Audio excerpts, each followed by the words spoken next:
Hi friends, welcome back to Jaya tech YouTube channel. So ನಿಮ್ಗೆಲ್ಲರಿಗೂ ಗೊತ್ತಿರಬಹುದು, ಮಹಿಳೆಯರಿಗೆ ಉಚಿತ ಬಸ್ ಸೌಲಭ್ಯ ಕೊಟ್ಟಾಗಿನಿಂದ ಅಂದರೆ ಶಕ್ತಿ ಯೋಜನೆ ಕೊಟ್ಟಾಗಿನಿಂದ ಹಲವಾರು ತೊಂದರೆಗಳು ಉಂಟಾಗ್ತಾ ಇದೆ.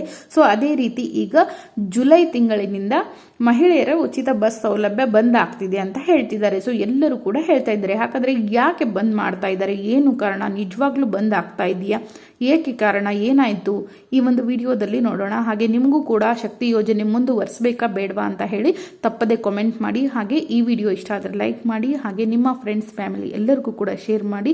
ಹಾಗೆ ಯಾರನ್ನ ಚಾನಲ್ ಸಬ್ಸ್ಕ್ರೈಬ್ ಮಾಡ್ಕೊಂಡಿಲ್ಲ ದಯವಿಟ್ಟು ಚಾನಲ್ ಅನ್ನ ಸಬ್ಸ್ಕ್ರೈಬ್ ಮಾಡ್ಕೊಳ್ಳಿ, ಓಕೆನಾ. ಸೊ ಮಹಿಳೆಯರಿಗೆ ಉಚಿತ ಬಸ್ ಸೌಲಭ್ಯ ಕೊಟ್ಟಾಗಿನಿಂದ ಶಕ್ತಿ ಯೋಜನೆಯಲ್ಲಿ ಒಂದಲ್ಲ ಒಂದು ರೀತಿಯಾಗಿ ತೊಂದರೆಗಳು ಉಂಟಾಗ್ತಾನೆ ಇದ್ದಾವೆ.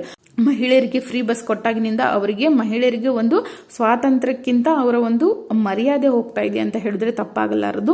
ಎಲ್ಲ ಬಸ್ಗಳಲ್ಲೂ ಕೂಡ ಕಂಡಕ್ಟರ್ಗಳಾಗಿರ್ಲಿ ಅಥವಾ ಗಂಡು ಮಕ್ಕಳಾಗಿರ್ಲಿ ಹೆಣ್ಮಕ್ಳಿಗೆ ಮರ್ಯಾದೆ ಕೊಡೋದು ಕಮ್ಮಿ ಆಗಿದೆ. ಸೊ ಅದೇ ರೀತಿ ಶಕ್ತಿ ಯೋಜನೆ ಶುರುವಾಗಿನಿಂದ ವಿದ್ಯಾರ್ಥಿಗಳಿಗೆ, ಕಾಲೇಜ್ ಸ್ಟೂಡೆಂಟ್ಸ್ಗೆ, ಅದೇ ರೀತಿ ವಯೋವೃದ್ಧರಿಗೆ, ವಯಸ್ಸಾದವರಿಗೆ ಬಸ್ಸಲ್ಲಿ ಓಡಾಡಲಿಕ್ಕೆ ತುಂಬಾನೇ ತೊಂದರೆ ಆಗ್ತಾ ಇದೆ. ಸೊ ಇದರಿಂದ ಎಷ್ಟೋ ಜನ ವಿದ್ಯಾರ್ಥಿಗಳು ಸರಿಯಾದ ಸಮಯಕ್ಕೆ ಎಕ್ಸಾಮ್ ಬರೆಯಕ್ಕೆ ಹೋಗಕ್ಕಾಗ್ತಾ ಇಲ್ಲ, ಕಾಲೇಜ್ಗೆ ಹೋಗಕ್ಕಾಗ್ತಾ ಇಲ್ಲ. ಸೊ ಹಲವಾರು ರೀತಿಯಾಗಿ ತೊಂದರೆಗಳು ಉಂಟಾಗ್ತಾ ಇದಾವೆ. ಸೊ ನಿಮ್ಗೆಲ್ಲ ಗೊತ್ತಿರಬಹುದು. ಸೊ ಇದ್ರ ಮಧ್ಯೆ ಒಂದು ವಿಷಯ ಓಡಾಡ್ತಾ ಇದೆ, ಶಕ್ತಿ ಯೋಜನೆ ಜುಲೈ ತಿಂಗಳಿನಿಂದ ಬಂದ್ ಮಾಡ್ತಾ ಇದ್ದಾರೆ, ಸರ್ಕಾರಕ್ಕೆ ಹೊರೆ ಆಗ್ತಾ ಇದೆ ಅಂತ ಹೇಳ್ಬಿಟ್ಟು ವಿಡಿಯೋಗಳು ವೈರಲ್ ಆಗ್ತಾ ಇದೆ. ಅದನ್ನ ನೋಡಿ ಎಷ್ಟೋ ಜನರು ಕೂಡ ಕಮೆಂಟ್ ಮಾಡ್ತಾ ಇದ್ದೀರಾ, ಬಂದಾಗುತ್ತಾ ಮೇಡಮ್ ಅಂತ. ಸೊ ಅವರಿಗೆ ಒಂದೆಲ್ಲ ಕ್ಲಾರಿಟಿಯನ್ನ ಕೊಡ್ತೀನಿ, ಯಾಕೆ ಬಂದ್ ಮಾಡ್ತಾ ಇದ್ದಾರೆ ಅಥವಾ ಏನಾಗ್ತಾ ಇದೆ ಅಂತ ಹೇಳ್ಬಿಟ್ಟು, ಓಕೆನಾ. ಸೊ ನಿಮ್ಗೆಲ್ಲ ಗೊತ್ತಿರಬಹುದು, ಪ್ರತಿದಿನ ಸರಾಸರಿ 65 ಲಕ್ಷ ಮಹಿಳೆಯರಿಗೆ ಉಚಿತ ಪ್ರಯಾಣ ನಡೆಸ್ತಾ ಇದೆ. ಅದೇ ರೀತಿ 11,994 ಕೋಟಿ ಟಿಕೆಟ್ ಮೌಲ್ಯವನ್ನ ಸರ್ಕಾರ ನೀಡಿದ್ದು ಸ್ಪಷ್ಟ ಅಂತ ಹೇಳ್ಬಹುದು. ಇನ್ನು ಶಕ್ತಿ ಯೋಜನೆ ಮುಂದುವರಿಯಲಿದೆ ಎಂದು ಸಾರಿಗೆ ಸಚಿವರ ಭರವಸೆ. ಸೊ ಯಾಕೆ, ಏನಾಗ್ತಾ ಇದೆ, ಬಂದ್ ಮಾಡ್ತಾ ಇದ್ದಾರಾ, ಯಾಕೆ ಈ ಒಂದು ಭರವಸೆ? ಸೊ ನಿಮಗೆ ಗೊತ್ತಿರಬಹುದು, ಶಕ್ತಿ ಯೋಜನೆಯಡಿ ಶಕ್ತಿ ಫ್ರೀ ಬಸ್ ಟ್ರಾವೆಲ್ ನಿಂದ ಮಹಿಳೆಯರಿಗೆ 2 ವರ್ಷಗಳಿಂದ ಉಚಿತ ಬಸ್ ಪ್ರಯಾಣದ ಅಂದ್ರೆ ಫ್ರೀ ಟ್ರಾವೆಲ್ ಸೌಲಭ್ಯ ದೊರೆತಿದೆ. ಇನ್ನು 2023 ಜೂನ್ 11 ಆರಂಭವಾದ ಈ ಯೋಜನೆಯು ಇಂದಿಗೂ ಯಶಸ್ವಿಯಾಗಿ ನಿರ್ವಹಿಸ್ತಾ ಇದೆ. ಶಕ್ತಿ ಯೋಜನೆ ಅಡಿ ಸಾವಿರಾರು ಮಹಿಳೆಯರು ತಮ್ಮ ದಿನನಿತ್ಯದ ಬದುಕನ್ನ ಸುಲಭವಾಗಿ ಸಾಗಿಸಿಕೊಳ್ತಾ ಇದ್ದಾರೆ. ಮಹಿಳೆಯರಿಗೆ ವುಮೆನ್ ಎಂಪವರ್ಮೆಂಟ್ ಸ್ವಾತಂತ್ರ್ಯವನ್ನ ನೀಡಲು ರೂಪಿಸಲಾದ ಈ ಯೋಜನೆಯು ಪ್ರತಿದಿನ ಸರಾಸರಿ 65 ಲಕ್ಷ ಮಹಿಳೆಯರ ಪ್ರಯಾಣಕ್ಕೆ ಸಾಕ್ಷಿಯಾಗಿದೆ. ಈ ಮೂಲಕ ಧಾರ್ಮಿಕ ಕ್ಷೇತ್ರಗಳಿಗೆ ಭೇಟಿ ನೀಡುವವರ ಸಂಖ್ಯೆಯು ಕೂಡ ಗಣನೀಯವಾಗಿ ಹೆಚ್ಚಾಗ್ತಾ ಇದೆ.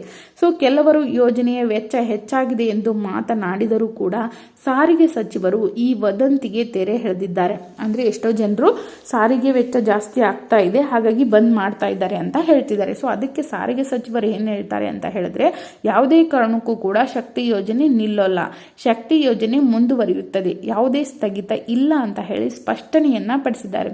ಇನ್ನು ಈ ಮೂಲಕ ಸರ್ಕಾರದ ಗ್ಯಾರಂಟಿ ಸ್ಕೀಮ್ಗಳು ಪರಿಣಾಮಕಾರಿಯಾಗಿ ಸಾಗಿಸುತ್ತಿರುವುದನ್ನ ನಾವೆಲ್ಲರೂ ಕೂಡ ನೋಡುತ್ತಿದ್ದೇವೆ. ಸೊ ಇದಕ್ಕೆ ತಕ್ಕಂತೆ KSRTC, BMTC ಸೇರಿದಂತೆ 4 ಸಾರಿಗೆ ನಿಗಮಗಳಲ್ಲಿ ಮಹಿಳೆಯರು ಬೃಹತ್ ಪ್ರಮಾಣದಲ್ಲಿ ಉಚಿತವಾಗಿ ಪ್ರಯಾಣ ಮಾಡಿದ್ದಾರೆ. ಒಂದು KSRTCನಲ್ಲಿ 144 ಕೋಟಿ, BMTCಯಲ್ಲಿ 150 ಕೋಟಿ ಮಹಿಳೆಯರು ಪ್ರಯಾಣಿಸಿದ್ದಾರೆ. ಇನ್ನು ಈ ಮಾಹಿತಿಯ ಪ್ರಕಾರ ಅಂದ್ರೆ ಸಾರಿಗೆ ನಿಗಮಗಳು ಉಚಿತ ಪ್ರಯಾಣದ ಸಂಖ್ಯೆ ಎಷ್ಟು ಅಂತ ನೋಡೋಣ. ಮೊದಲಿಗೆ ಸಾರಿಗೆ ನಿಗಮ ಮತ್ತೆ ಮಹಿಳಾ ಪ್ರಯಾಣಿಕರ ಸಂಖ್ಯೆ. KSRTCನಲ್ಲಿ 144 ಕೋಟಿ, ವಾಯವ್ಯ ಕರ್ನಾಟಕ ಸಾರಿಗೆಯಲ್ಲಿ 111 ಕೋಟಿ, ಕಲ್ಯಾಣ ಕರ್ನಾಟಕ ಸಾರಿಗೆಯಲ್ಲಿ 68 ಕೋಟಿ, BMTCನಲ್ಲಿ 150 ಕೋಟಿ. ಅಷ್ಟೇ ಅಲ್ಲದೆ ರಾಜ್ಯ ಸರ್ಕಾರವು ಇನ್ನುಳಿದ 4 ಸಾರಿಗೆ ನಿಗಮಗಳಿಗೆ ಅಂದ್ರೆ 11,994 ಕೋಟಿ ಮೌಲ್ಯದ ಟಿಕೆಟ್ ಮೊತ್ತವನ್ನ ಪರಿಹಾರವಾಗಿ ಒದಗಿಸಿದೆ. ಇನ್ನು ದಿನಕ್ಕೆ ಸರಾಸರಿ 16.5 ಕೋಟಿ ಟಿಕೆಟುಗಳನ್ನು ಮಹಿಳೆಯರಿಗೆ ಉಚಿತವಾಗಿ ನೀಡಲಾಗಿದೆ ಎಂದು ಅಚ್ಚರಿಯ ಸಂಗತಿಯನ್ನ ಹೊರಹಾಕಿದೆ. ಇನ್ನು ಸಾರಿಗೆ ನಿಗಮಗಳು ಮತ್ತು ಟಿಕೆಟ್ ಮೌಲ್ಯ. ಸೊ ಸಾರಿಗೆ ನಿಗಮ ಮತ್ತೆ ಮಹಿಳೆಯರಿಗೆ ನೀಡಿದ ಟಿಕೆಟ್ ಮೊತ್ತ KSRTCನಲ್ಲಿ 4,556 ಕೋಟಿ, ವಾಯವ್ಯ ಕರ್ನಾಟಕ ಸಾರಿಗೆ 2,968 ಕೋಟಿ, ಕಲ್ಯಾಣ ಕರ್ನಾಟಕ ಸಾರಿಗೆ 2,408 ಕೋಟಿ, BMTCನಲ್ಲಿ 261 ಕೋಟಿ, ಒಟ್ಟಾಗಿ 11,994 ಕೋಟಿ ಇದುವರೆಗೂ ಕೂಡ ಕೊಟ್ಟಿರುವಂತದ್ದು. ಇನ್ನು ಶಕ್ತಿ ಯೋಜನೆಯ ಪರಿಣಾಮ ಧಾರ್ಮಿಕ ಕ್ಷೇತ್ರಗಳಲ್ಲೂ ತಲುಪಿದ್ದು, ಬಸ್ಗಳಲ್ಲಿ ಉಚಿತವಾಗಿ ತಲುಪಿದ ಮಹಿಳೆಯರ ಮುಖಾಂತರ ದೇವಸ್ಥಾನಗಳಿಗೆ ಹೆಚ್ಚು ಕಾಣಿಕೆಗಳು ಸೇರಿವೆ. ಅದೇ ರೀತಿ ಪ್ರವಾಸೋದ್ಯಮವನ್ನು ಉತ್ತೇಜಿಸುತ್ತಾ ಈ ಯೋಜನೆಯು ಮಹಿಳೆಯರಿಗೆ ಸಾಂಸ್ಕೃತಿಕ ಸಂಪರ್ಕದ ದಾರಿ ಕೂಡ ನೀಡಿದೆ ಅಂತ ಹೇಳ್ತಿದ್ದಾರೆ. ಇನ್ನು 2023ರ ಚುನಾವಣೆಯಲ್ಲಿ ಘೋಷಿತವಾದ ಪಂಚ ಗ್ಯಾರಂಟಿ ಯೋಜನೆಗಳಲ್ಲಿ ಶಕ್ತಿ ಯೋಜನೆ ಒಂದು ಪ್ರಮುಖ ಅಂಶವಾಗಿದ್ದು, ಸಿಎಂ ಸಿದ್ದರಾಮಯ್ಯ ಅವರು ಅಧಿಕಾರಕ್ಕೆ ಬಂದ ಕೆಲವೇ ವಾರಗಳಲ್ಲಿ ಈ ಯೋಜನೆಗಳನ್ನು ಜಾರಿಗೆ ತಂದಿದ್ದರು. ಸೊ ಹಾಗಾಗಿ ಈ ಯೋಜನೆ ಮಹಿಳೆಯರಿಗೆ ತುಂಬಾನೇ ಅಗತ್ಯವಾಗಿದೆ. ಹಾಗಾಗಿ ಯಾವುದೇ ಕಾರಣಕ್ಕೂ ಈ ಯೋಜನೆಯನ್ನು ನಿಲ್ಲಿಸಲ್ಲ ಅಂತ ಹೇಳಿದ್ದಾರೆ. ಓಕೆನಾ. ಸೊ ಯಾರು ಕೂಡ ವರಿ ಮಾಡ್ಕೋಬೇಡಿ, ಈ ಯೋಜನೆಯನ್ನು ನಿಲ್ಲಿಸಲ್ಲ ಅಂತ ಹೇಳ್ತಿದ್ದಾರೆ. ಹಾಗೆ ನಿಮಗೂ ಕೂಡ ಈ ಒಂದು ಶಕ್ತಿ ಯೋಜನೆಯಿಂದ ತೊಂದರೆ ಆಗ್ತಾ ಇದೆಯಾ ಅಥವಾ ಹೆಲ್ಪ್ ಆಗ್ತಾ ಇದೆಯಾ ಅಂತ ಹೇಳಿ ಒಂದು ಕಾಮೆಂಟನ್ನು ಮಾಡಿ.